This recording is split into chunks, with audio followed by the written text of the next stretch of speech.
अध्ययन, ठीक है। सामान्य अध्ययन के मतलब होते साहू वाला टिक्की, और टिक्की ना साहू के टिक्की, मटर, आलू, खस्ता, जो कुछ घमंजा वही पकौड़ी उकौड़ी सब डाल दे, तो ऐसे होते सामान्य अध्ययन। वास्तव में सामान्य अध्ययन क्या है? एक सब्जेक्ट नहीं है, ध्यान दीजिएगा, ये विषय नहीं है। सामान्य अध्ययन क्या है कि हर एक सब्जेक्ट की थोड़ी थोड़ी जानकारी, जिसमें साइंस के क्वेश्चन आएंगे, हिस्ट्री के आएंगे, जियो के आएंगे, एनवायरनमेंट के आएंगे, मतलब कुल मिला के जितने सब्जेक्ट हैं, लैंग्वेज का छोड़ के, भाषा का छोड़ के, और जितने विषय बने हैं वही में से थोड़ा थोड़ा से ले लिया है। जैसे बफर सिस्टम वाला होता नहीं है, बफर सिस्टम में खाना खा गए हो तो खाली दालें पी ले हो, पूरा प्रोटीन ले ले हो, या पनीर पर पहुंच गए तो पूरा पनीर ले ले हो, अरे उनके साथ कुछ ना कुछ देख पड़ी है, जो कुछ लगा हुए अपनी पसंद के हिसाब से। तो वास्तव में है क्या कि सामान्य अध्ययन कोई सब्जेक्ट नहीं है, लेकिन सारे सब्जेक्ट का क्या है, मिक्सचर है, घोल। गर्मी ज़्यादा है, चीनी पानी नींबू वाला मान लो घोल। और गर्मियों में टिक्की चाट खाने में बड़ा मज़ा आता है, अच्छा भी लागत है। बाद में का हो जाते हैं, गड़बड़ा जाते हैं। आगे क्वेश्चन आई कैसे गड़बड़ाते हैं, ठीक। पहला क्वेश्चन है कि ये है भाई मानो, क्या है ये, मानो है, ठीक। अब इसके कान हैं, ठीक है, मानव का एक बॉडी पार्ट हो गया कान।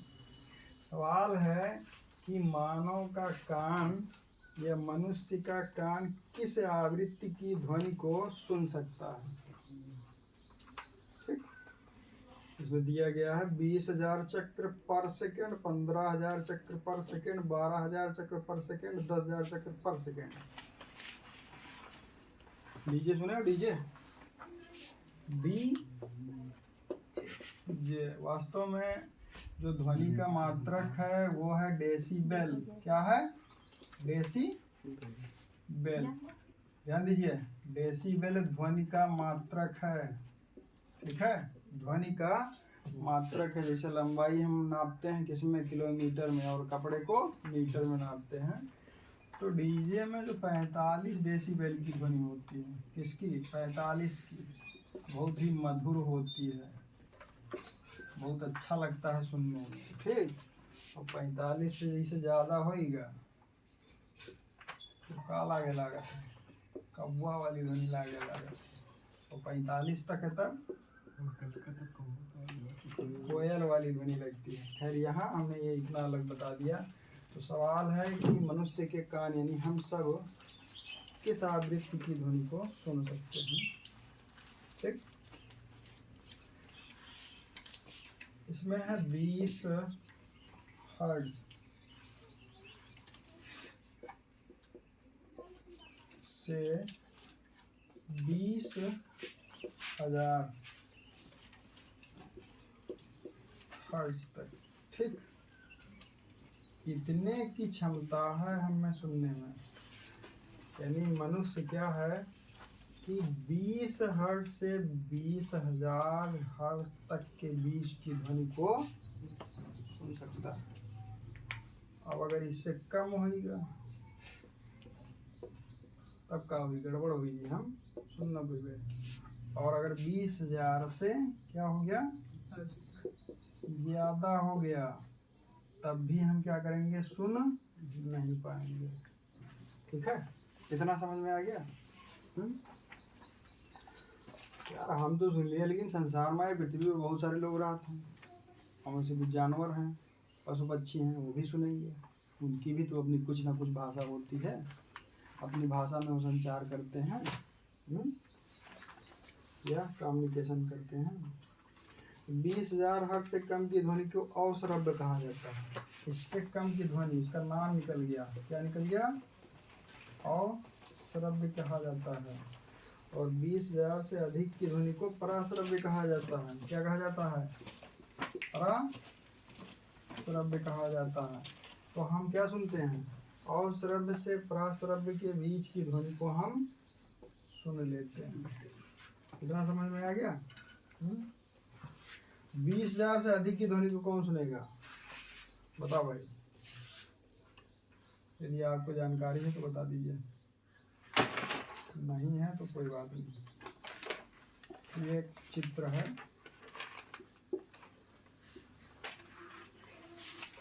ठीक, और ये इनके बाल हो गए, ठीक है? क्या है ये? बाल है, ये वाला। और इसी बीच एक आ जाता है पक्षी या जानवर कह लीजिए, स्तनधारी है वो, मैमल्स कहा जाता है। नाम क्या है उसका? चमगादड़, ठीक है? अब ये इत्तेफाक से इनके बाल पे पहुंच गया, बस मामला गड़बड़ हो गया, लेकिन वास्तव में ऐसा कुछ नहीं है। तो ये जो प्राश्रव्य ध्वनि है, इसको सुनने वाला कौन है? चमगादड़। और इनसे और मतलब 20 हर्ट्ज से 20,000 हर्ट्ज के बीच की ध्वनि को सुनने वाला कौन है? मानव। तो ज्यादा वाला चमगादड़ हो गया, तो भैया कम वाला कौन होगा? तो कम वाले के बारे में बताओ भाई। कम वाले को कौन सुनता है? ये है इंफ्रासोनिक ध्वनि या अश्रव्य ध्वनि, नाम हिंदी में हो गया। अब इसको सुनने वाले हैं हाथी, ठीक है, और व्हेल। ध्यान दीजिए, हाथी और व्हेल ये जानवर हैं, ये सुन सकते हैं, ठीक। अच्छा, गैंडे भी हैं। क्या हैं? गैंडे। ये 3 लोग हुए सुनने वाले। लंबी दूरी से आने वाली ध्वनियों को सुनने में मदद करता है कौन? 20 हर्ट्ज वाला। अगर ध्वनि लंबी दूरी से आ रही है, ध्वनि का मतलब समझते हैं? साउंड। अरे साउंड अंग्रेजी शब्द हो गया। ध्वनि का मतलब आवाज, जो हम मुंह से बोल रहे हैं, यही हमारी ध्वनि है, ठीक है, आवाज। उदाहरण के लिए हाथी क्या है कि इंफ्रासाउंड के माध्यम से एक दूसरे के साथ लंबी दूरी से संवाद कर लेता है, ठीक है। एक हाथी यहाँ बना हुआ है, एलिफेंट, या एक यहाँ है और एक बहुत दूर है। इस यानी 20 हर्ट्ज की ध्वनि से इन दोनों के बीच में क्या हो जाएगा? संवाद हो जाएगा, बात कर लेंगे। सोचो भाई, महान के है? हाथी महान है, ठीक है, जो 20,000 से 20 हर्ट्ज से कम की ध्वनि को सुन लेता है। इसका मतलब क्या? 0 से 20 मान लीजिए। इसके अलावा और है,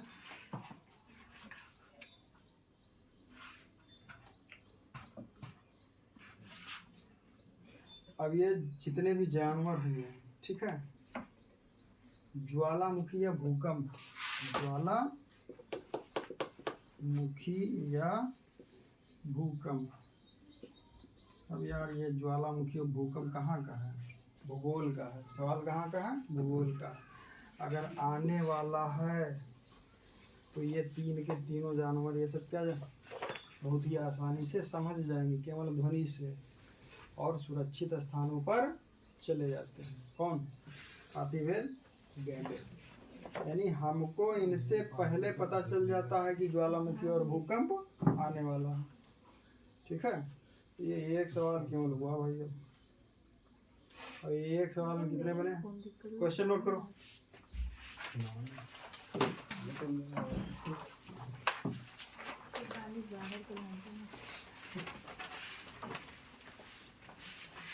जल्दी लिखो भाई। पहला सवाल, सामान्य अध्ययन क्या है?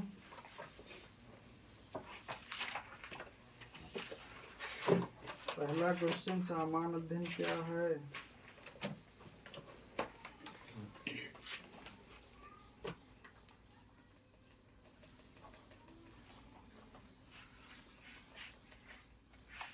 अगला क्वेश्चन, 20 हर्ट्ज से कम की ध्वनि को कौन सुनता है?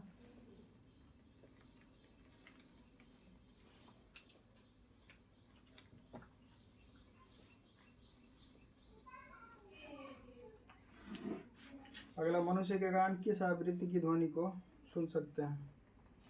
जल्दी जल्दी लिखो।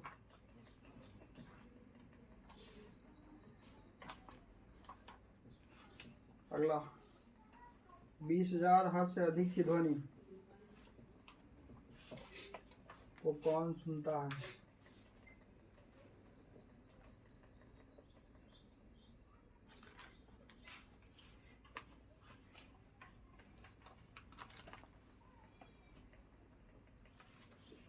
अगला क्वेश्चन, ध्वनि का मात्रक क्या है?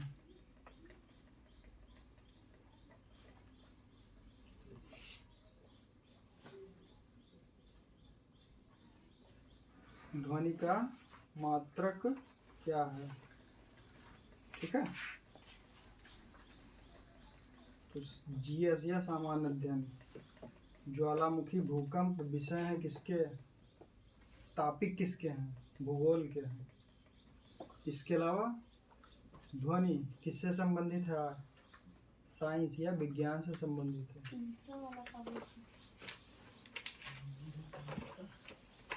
तीसरा वाला, ये भी फिर क्वेश्चन बताओ। तीसरा वाला, अच्छा, हाँ, मनुष्य के कान किस आवृत्ति तक की ध्वनि को सुन सकते हैं? तो 20 हर्ट्ज से 20,000।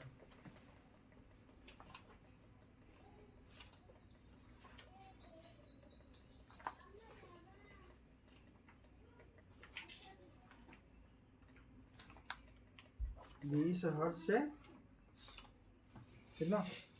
20,000 हर्ट्ज तक की ध्वनि को मनुष्य सुन सकता है। तो जीएस जो बना या सामान्य अध्ययन बना, क्या बना? खिचड़ी बन गया, घमंजा बन गया। ठीक, और जून का महीना है। क्वेश्चन नंबर 2 पे आ जाइए। और इसी जून के महीने में हम इनका नाम जो है नहीं रख रहे हैं, दिक्कत हो जाएगी नाम रखने में। और इन्होंने क्या किया है, इनके शरीर के अंदर एक समस्या पैदा हो गई। कौन सी समस्या हो गई? निर्जलीकरण। निर्जलीकरण। भाई, निर्जलीकरण क्या है? अगर यदि हो जाता है निर्जलीकरण शरीर में, किसमें? मानव के शरीर में किस प्रकार की समस्या हो जाती है या किसकी कमी हो जाती है? 4 विकल्प दिया गया, sodium chloride, potassium chloride, RBC, WBC. अब इसी 4 विकल्प में सोडियम और पोटेशियम विषय टॉपिक किसके हो गए? साइंस के हो गए। और साइंस में किसके हो गए? केमिस्ट्री में हो गए। आरबीसी और डब्ल्यूबीसी किसका हो गया? बायो का हो गया। ठीक है, तो 4 में से किसी एक की कमी हो जाती है। इससे निर्जलीकरण के कारण। निर्जलीकरण के कारण जो कमी होती है, तो पहला है इसमें सोडियम क्लोराइड। ठीक, निर्जलीकरण के कारण इन्हीं में कमी होगी। पहले क्या होगा? जल की कमी हो जाएगी। इसके बाद जल के बाद आ जाता है सोडियम और पोटेशियम। ठीक है, सोडियम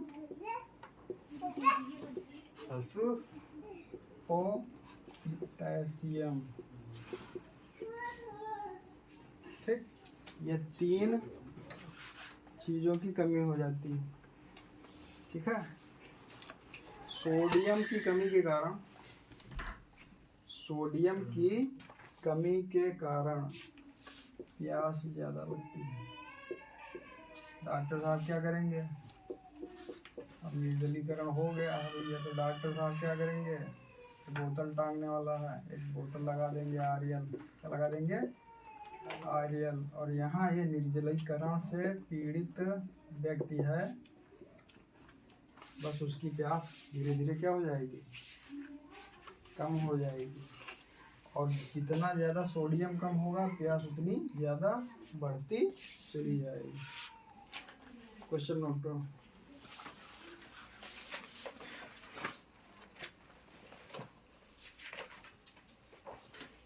निर्जलीकरण के दौरान किन किन तत्वों की कमी हो जाती है? निर्जलीकरण के दौरान मानव के शरीर में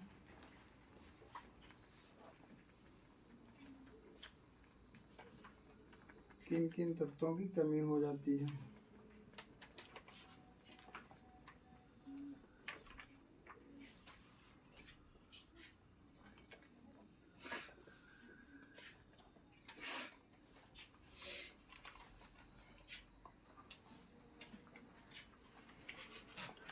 आंसर लिखो।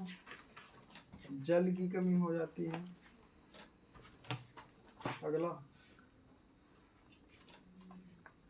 सोडियम की कमी हो जाती है। अगला, पोटेशियम की कमी हो जाती है। अगला सवाल, मनुष्य के रक्त में सोडियम की कमी के कारण क्या होता है?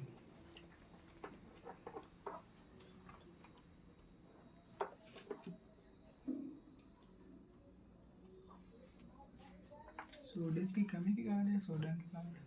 सोडियम की कमी के कारण क्या होता है? तो मानव शरीर है, मानव शरीर में क्या है? रक्त है। ठीक, रक्त को क्या कहा जाता है? तरल संयोजी ऊतक है रक्त। छोटी सी परिभाषा है ब्लड की। ब्लड क्या है या रक्त क्या है? तरल संयोजी ऊतक है। तो जब रक्त में सोडियम की कमी हो जाती है तब मनुष्य के शरीर में क्या होता है? इसका आंसर, प्यास अत्यधिक लगती है। देखो,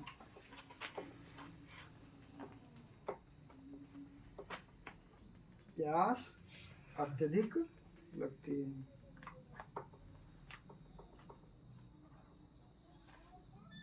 होली के बाद आग और हवा दोनों तेज हो जाती है। किसके बाद? होली के बाद। ठीक है, अगला सवाल है, होली है, क्या है? होली वास्तव में पर्व है। अलग अलग धर्म संप्रदाय के लोगों का अलग अलग पर्व होता है। इसके साथ ही पूरे देश के निवासियों का भी पर्व होता है, जिसे हम राष्ट्रीय पर्व बोलते हैं, वो सब लोग मनाते हैं। राष्ट्रीय पर्व के रूप में उदाहरण, गणतंत्र दिवस और स्वतंत्रता दिवस और सत्य अहिंसा के पुजारी गांधी जयंती यानी 2 अक्टूबर। ठीक है, नवरात्रि। तो 3 पर्व हो गए जो राष्ट्रीय पर्व हैं। लेकिन हम बात क्या कर रहे हैं कि होली, जैसे होली आती है तो होली आने के बाद ध्यान दीजिए, आग और हवा इनकी जो गति है बढ़ जाती है और गेहूं के पकने का समय होता है। ठीक, आग लगाने वाली मशीन मिलती है 1 रुपए की, पहले 50 पैसे का आती थी, अब 50 पैसे चलता नहीं। तो जो आग लगाने वाली मशीन है, उस छोटी सी मशीन का नाम क्या है भाई? माचिस। क्या है? ये है माचिस। और इसमें 2 साइड में बिंदी के रूप में केमिकल लगा होता है। क्या लगा होता है? केमिकल लगा होता है। ठीक, या रासायनिक पदार्थ लगा होता है क्या ये? इतना जान लीजिए पहले। माचिस क्या है ये? बताओ भाई। माचिस है। आग लगाने की बहुत सबसे छोटी और बहुत ही सबसे सस्ती माचिस की, 1 तीली में सब साफ। लगा क्या है ये? बनती कैसे है? तो बहुत लोग कहेंगे माचिस बनती है बांस से। किससे बनती है? बांस से बनती। क्या है? उसमें तीली लगी होती है और तीली के एक किनारे पर ये पॉइंट के रूप में मसाला लगा होता है। ये जो मसाला है ये क्या है? बताओ। लाल फास्फोरस। ठीक है, लाल फास्फोरस बहुत खतरनाक चीज है। वास्तव में इसी लाल फास्फोरस के कारण चिंगारी उत्पन्न होती है और आग पैदा हो जाती है। इसके बाद है भाई, शुष्क सेल का निर्माण कैसे होता है? शुष्क सेल शुष्क सेल का निर्माण कैसे होता है? बताओ, शुष्क सेल का निर्माण कैसे होता है? बताओ भाई, कुछ पता है?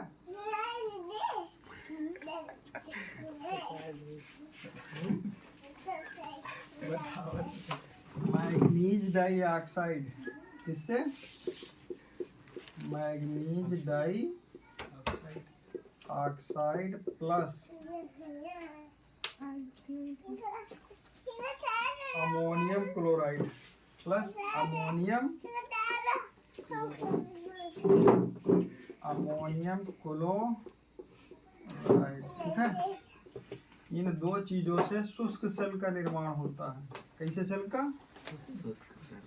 शुष्क सेल का निर्माण होता है। फिर है संचायक सेल। संचायक सेल उसका वाला ना समझ लियो, सेल बायोलॉजी वाला या जूलॉजी वाला, यानी कि ये सेल भी दो प्रकार के हो गए हैं, ठीक है, केमिस्ट्री में। और एक होता है सैल। सैल मतलब चट्टान, जिसको आप रॉक्स बोलते हैं अंग्रेजी में। 3 प्रकार की होती हैं, आग्नेय, औषधीय और रूपांतरित। ये भूगोल का है। तो यहाँ क्या है, संचायक सेल कैसे बनता है? संचायक सेल के निर्माण में किसका प्रयोग किया जाता है? सल्फ्यूरिक अम्ल। किसका? H2SO4 या सल्फ्यूरिक अम्ल का प्रयोग किया जाता है। चौथा है परमाणु बम। परमाणु बम ये कैसे बनता है? परमाणु बम कैसे बनता है? या परमाणु बम में किसका प्रयोग किया जाता है? परमाणु बम में यूरेनियम 238 का प्रयोग किया जाता है, ठीक है। परमाणु बम में यूरेनियम 238 का प्रयोग किया जाता है। यूरेनियम क्या है? पदार्थ है। और झारखंड एक राज्य है। क्या है? झारखंड एक राज्य है। झारखंड के जादूगोड़ा में यूरेनियम के बहुत बड़े बड़े भंडार पाए जाते हैं। कहाँ? झारखंड के जादूगोड़ा में। बैठो, अच्छे लड़के हो तुम, बैठे रहो। क्वेश्चन लिखो। माचिस के निर्माण में किस पदार्थ का प्रयोग किया जाता है? माचिस के निर्माण में किस पदार्थ का प्रयोग किया जाता है? जल्दी लिखो। शुष्क सेल के निर्माण में किन पदार्थों का प्रयोग किया जाता है?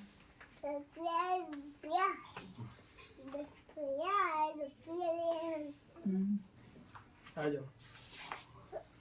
अरे यार भाई,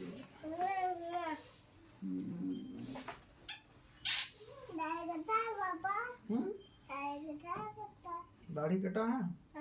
अच्छा। शुष्क सेल के निर्माण में किन पदार्थों का प्रयोग? अगला कटा। अगला, संचायक सेल के निर्माण में किसका प्रयोग किया जाता है? अगला सवाल, परमाणु बम के निर्माण में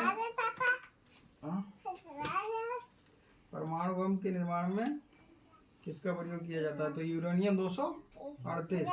अगला क्वेश्चन, यूरेनियम के भंडार कहाँ हैं? झारखंड के जादूगोड़ा में।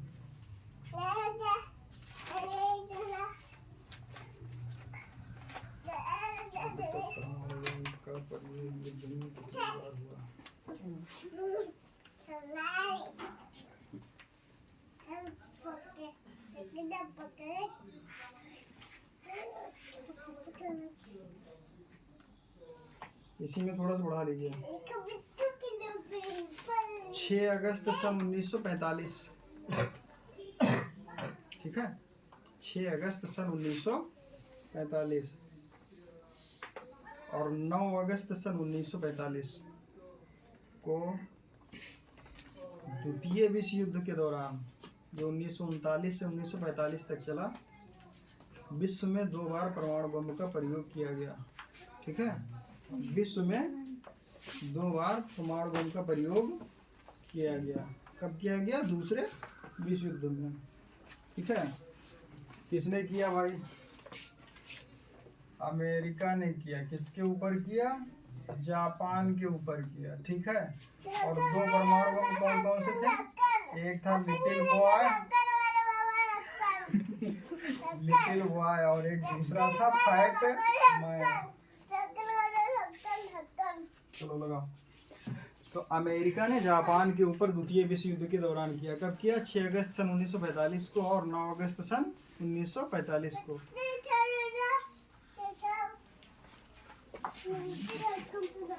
आगे पीछे कर दिया। हाँ, लिटिल बॉय और फैटमैन नामक 2 परमाणु बम का प्रयोग किया गया। 6 अगस्त में जापान के हिरोशिमा पर, लिखिए, जापान के हिरोशिमा पर परमाणु बम गिराया गया।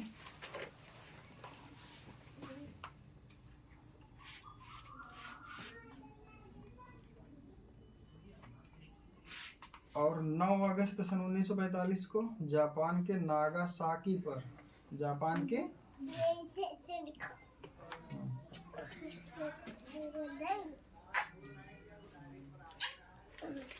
के नागासाकी पर परमाणु बम का प्रयोग किया गया। ठीक, प्रभाव क्या हुआ कि आज भी जापान में इन 2 स्थानों पर जो भी बच्चों का जन्म होता है, कहीं न कहीं किसी न किसी समस्या से पीड़ित बच्चे जन्म लेते हैं। ठीक है, अब कल्पना कीजिए कि द्वितीय विश्व युद्ध में अमेरिका जापान पर परमाणु बम गिरा देता है। कब गिराता है? 1945 में। भारत कब आज़ाद होता है? 15 अगस्त सन 1947 को। यानी 45 में वहाँ परमाणु बम गिरता है, 47 में हम आज़ाद होते हैं। और हम क्या हैं? अभी विकसित नहीं हो पाए हैं। हमारी टेक्नोलॉजी बहुत पीछे है, जबकि जापान की टेक्नोलॉजी बहुत ही आगे है परमाणु बम झेलने के बाद भी। और जापान को टापुओं का देश कहा जाता है। ठीक है, तो इससे क्वेश्चन लिख लीजिए कि पहली बार विश्व में परमाणु बम का प्रयोग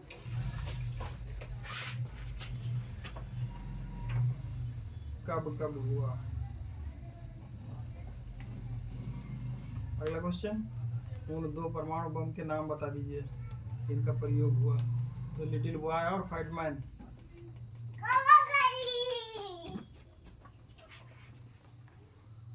लिटिल बॉय और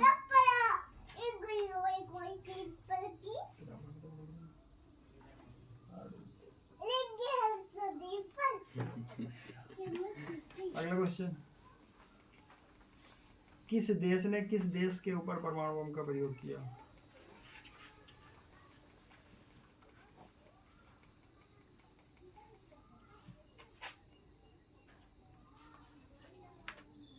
तो अमेरिका ने। टापुओं का देश किसे कहा जाता है?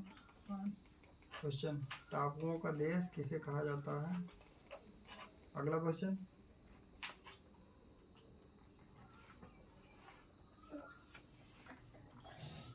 जापान के हिरोशिमा पर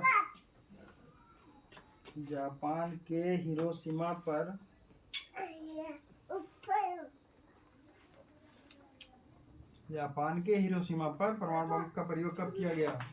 अगला, जापान के नागासाकी पर परमाणु बम का प्रयोग कब किया गया?